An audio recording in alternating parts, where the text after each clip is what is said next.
ওমরে ফারুক রাদিয়াল্লাহু তাআলা আনহু, উনি ছিলেন ন্যায়পরায়ণ শাসক। রাত্রিবেলা প্রজাদের কি হাল হাকিকত, কি অবস্থা, ঘুরে ঘুরে প্যাট্রোলিং করতেন পুলিশের মতো। তো সারা রাত প্যাট্রোলিং করে সারা রাত তিনি ঘুরেছেন কার কি অবস্থা দেখে। শেষ রাতে তিনি ফিরে আসতেছেন। তিনি থাকতেন, সাই বুখারীতে এসেছে, কানা ইয়াসকুনু ফি আওয়ালিল মদিনা, মদিনার উঁচু এলাকায় থাকতেন। তো ফিরে আসার সময় উনি একটা প্রাচীর বেষ্টিত ঘরের পাশে দুইজন নারীর কথোপকথন শুনতে পেলেন। কয়জন নারীর? দেখি আপনাদের মনোযোগ আছে কিনা, বলেন কয়জন নারীর? একজন বৃদ্ধা, একজন যুবতী।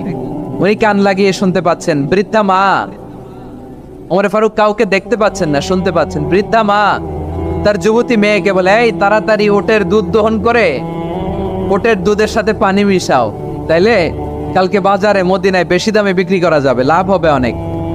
বৃদ্ধা মহিলা এটা বললেন।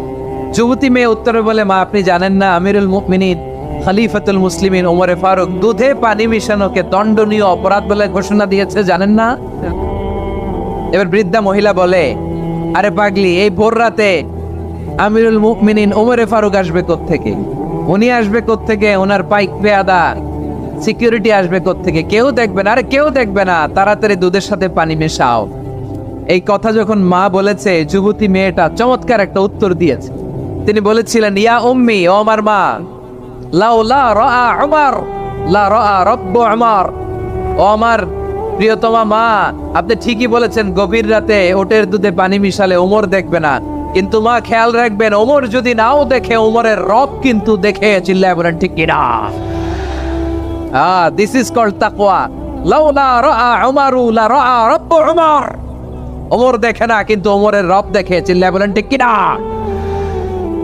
এজন্য